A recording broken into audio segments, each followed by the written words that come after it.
Number 5 on this list is the Seelbach Hotel.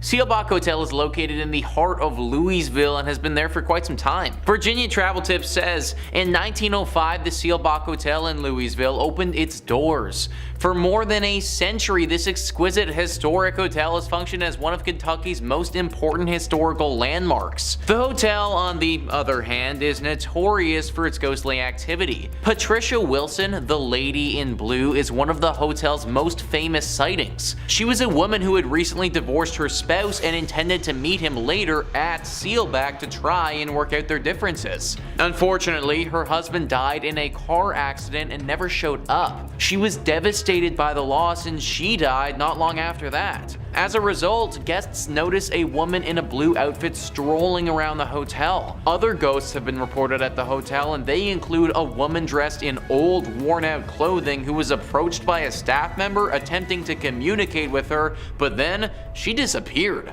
Most of the encounters with this woman have been tame, but there have been some that have gotten quite aggressive. Some teenagers were apparently making fun of her or doing something that they shouldn't have been doing, and she responded by literally clawing and scratching at one of them, leaving horrible marks behind. The victim also said that it felt as if she crawled into his brain and told him horrible secrets about himself that he'll never be able to forget. A hotel like this is supposed to be nice and relaxing, but based on what I've read, I don't know if that's going to be the experience you get at Seelbach. Number 4 on this list is the Talbot Tavern. Really too bad that this place is haunted, because it would have been a pretty nice spot to get a brew if it wasn't. Virginia Travel Tips says, built in 1778, the Talbot Tavern is located in Bardstown, Kentucky. Currently, the Haunted Kentucky Tavern serves as both a restaurant and a 5-room B&B, and it's known for being haunted. A former accountant recalls coming across a man in a long coat strolling across the top floor.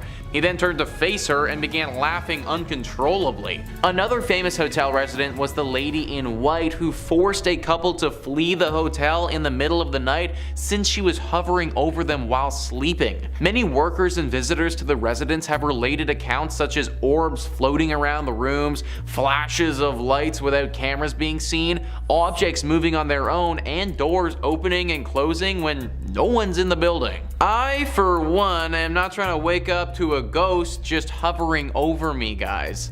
Honestly, it might give me a heart attack and, well, I'd never wake up again. This place is weird because no one really knows why it's as haunted as it is, but there's no doubt that it's teeming with paranormal energy. Pick a different place to go get a drink if you're in Kentucky. Number 3 on this list is the Kentucky State Penitentiary. We always got to include the creepy jail in one of these lists, guys, and this is Kentucky's. Virginia Travel Tips says, the Kentucky State Penitentiary is situated near the Tennessee border on a sharp bend in the Cumberland River. In the 1800s, a maximum security jail was built there. It is a gorgeous place from afar, but up close, it is a death and ghost machine, according to a local author and paranormal investigator. Thousands of men have been executed in the prison's electric chair, known as Old Sparky. During his death row cell inspections in the late 1980s, a guard had a terrible incident where no one stayed.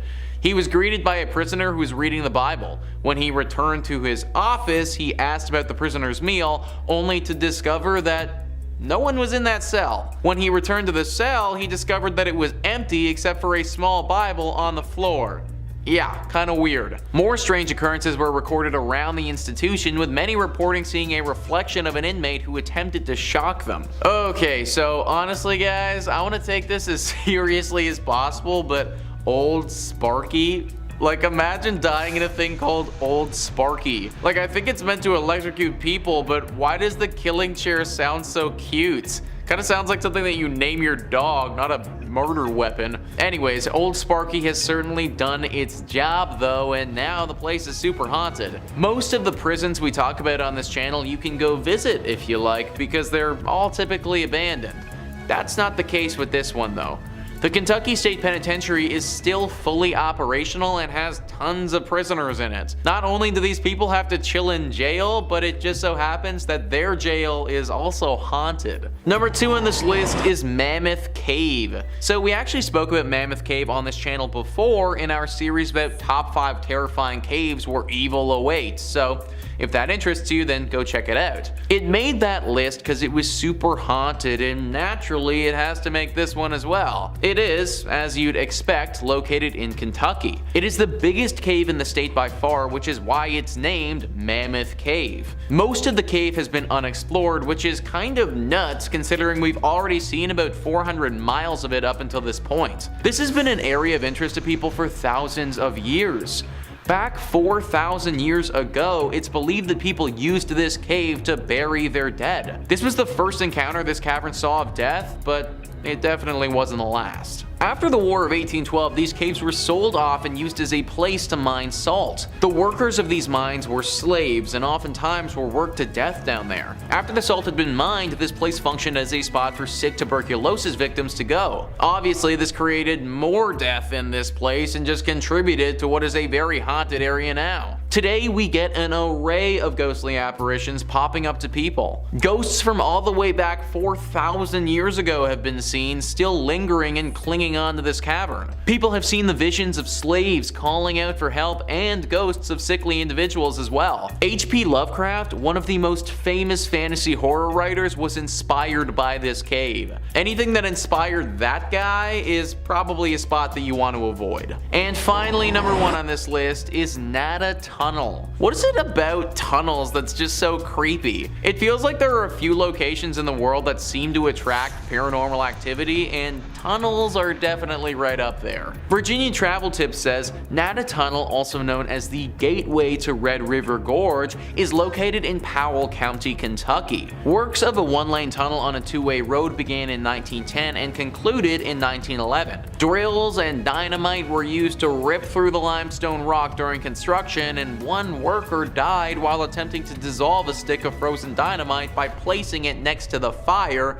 which, resulted in the dynamite exploding. As a result, the man's spirit is claimed to haunt the Kentucky Tunnel. Others allege that the location is haunted as a result of a climber who died in this region. These incidents are linked to the mythology of a green orb appearing in front of the tunnel. If you plan to enter the tunnel, keep in mind that it only fits one automobile at a time, therefore check for other car headlights before proceeding. This is one of the coolest haunted places in Kentucky for the sake of it being engulfed in nature. So it may look really cool, but the haunted nature of this spot makes me think that it should be avoided. Man, imagine literally getting blown up by a stick of dynamite. Like, that might actually be the worst. Granted, my dude did stick the dynamite literally right next to a fire, so I feel like he might have brought this one on himself a little bit. I'm not really sure how the climber would have died in this tunnel, but you gotta imagine that he screwed up if he was climbing in a tunnel. Either way, the spot is definitely riddled with these spirits, and they manifest themselves as this glowing green orb. Now, there haven't been too many reports of this thing being super dangerous, but it is definitely creepy to say the least. Locals don't really travel down this pathway for fear of the orb and what it could potentially do to them. Also, on a total side note, I just want to bring up the fact that this is a one-way tunnel on a two-lane road. Like, how dangerous is that, guys? What if it's foggy or something and I can't see all the way down the tunnel to the other car? That is literally the dumbest road design I have ever heard of. Maybe the legend was just created by the locals because they know how dangerous this freaking tunnel is. Regardless of what it is, I recommend staying away. Number 5 on this list is the Carolina Inn. This inn has actually been voted one of the most haunted in America by a few different lists. The University of North Carolina says the Carolina Inn was built in 1924 and quickly became a popular hotel for visitors and graduates of the university. In 1948, the Carolina Inn's most long-lasting guests checked in and apparently never left. Dr. William Jacox was a fun-loving man with a witty sense of humor, had recently retired from practicing medicine, and decided to make the Carolina Inn his final home. He lived in room 252 for 17 years before his death in 1965. As shared by the Carolina Inn, guests that have stayed in Jacox's old room report being inexplicably locked out of the suite. One time, the lock was so stubborn that a workman had to use a ladder to break into the room. Visitors have also noticed strange occurrences such as messy bath mats and previously closed curtains being pulled wide open. Some have encountered the smell of freshly cut flowers despite none being in the room and felt their bodies become strangely cold for no apparent reason. This is only part of the stuff that goes down at this room as well, guys. Some people have reported seeing a poorly dressed man approach them looking for an unlocked door, and then if they show it to him, he runs away screaming. It's thought that this is the ghost of Dr. William Jacques. I don't know why unlocked doors scare this dude so much, but anyone who's gonna spend 17 years in this hotel is probably a bit of a weird dude. Unless you want to deal with a crazy old doctor ghost messing with you all vacation, I'd stay at a different inn. Number 4 on this list is the new Hanover County Library. I don't know why, guys, but something about haunted libraries is just so intriguing to me.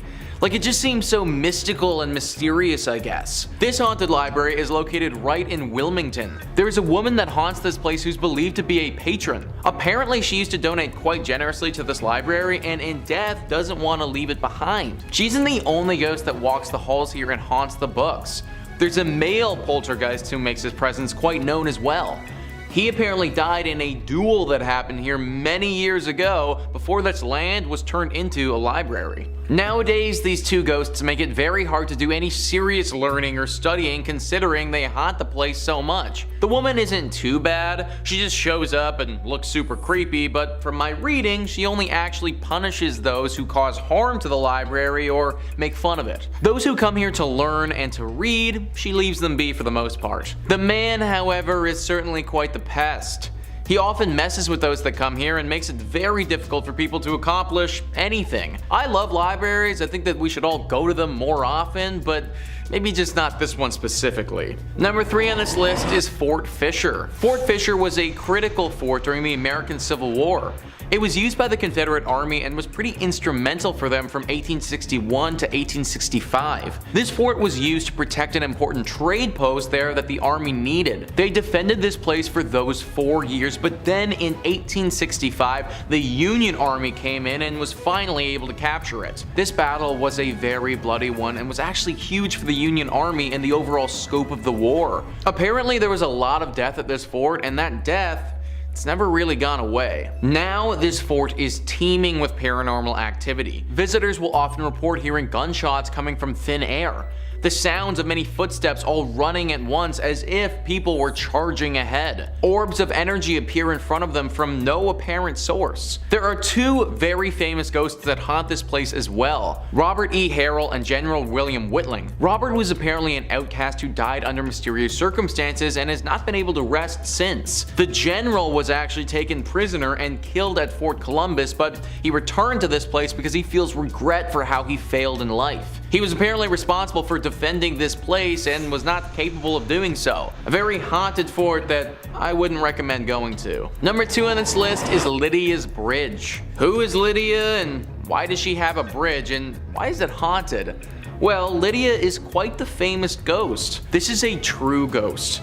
Like, when you think of a ghost and a ghost story, this meets all the criteria for a good one. Spectrum Local News says people traveling between Jamestown and Greensboro on US Highway 70A said they've encountered the ghost of Lydia, a hitchhiker. If she's picked up, she gets into the car and vanishes before she reaches the requested destination. Various versions of the Lydia legend have been passed along over the years, and there are apparently 11 different versions of the story that are set in North Carolina. It's common for folks to go ghost hunting for Lydia near the bridge. In the book Looking for Lydia, historians Michael Reniger and Amy Greer cite the 1923 death of Annie C. Johnson as the real-life Lydia who died after a car flipped in 1920. That is a story with some history, man. Literally since the 1920s this has been going on, and there are 11 different versions of the story. A story like this isn't just made up. It's not just something that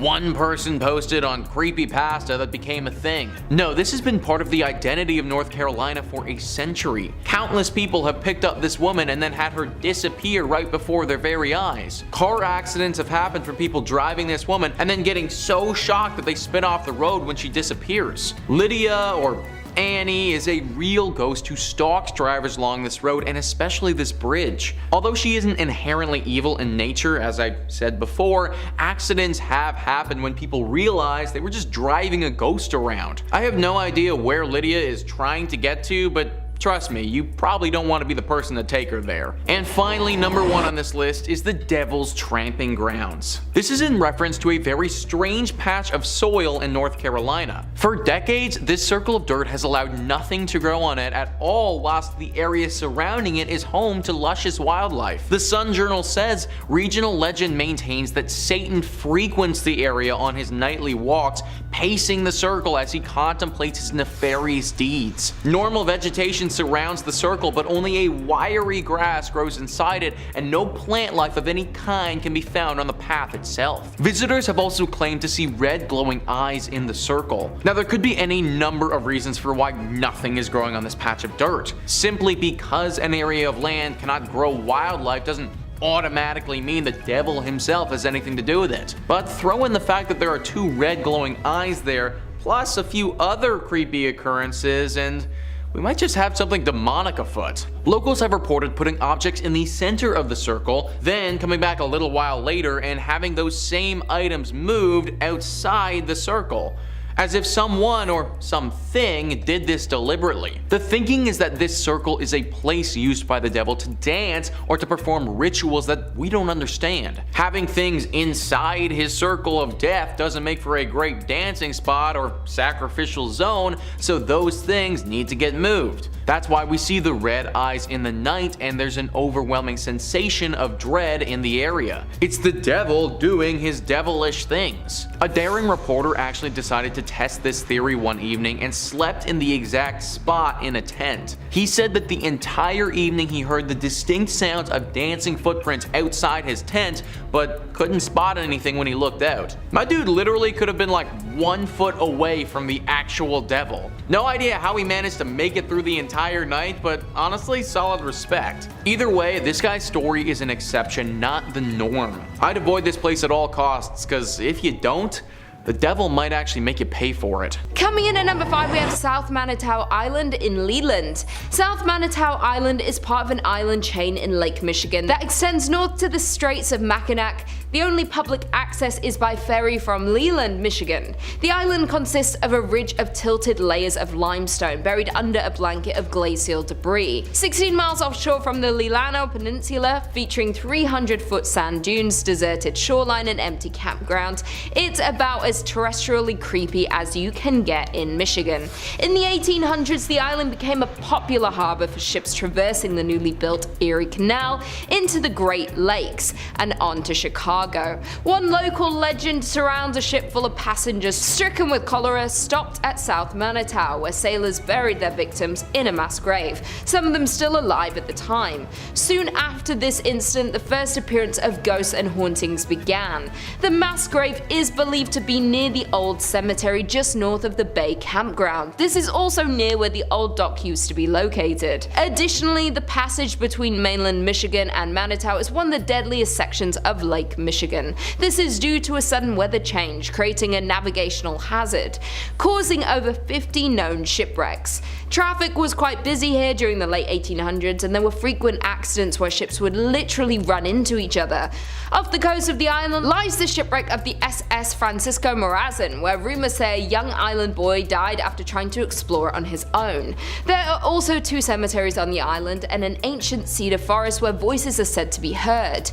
The haunting of this island is so bad it has driven park rangers to go mad and demand to be taken off the island. One ranger even confessed to hearing voices, footsteps, and slamming of doors inside buildings that were otherwise unoccupied. Coming in at number 4, we have Masonic Temple. With over 16 floors and 1,000 rooms, this Gothic temple is one of the most striking buildings in Detroit.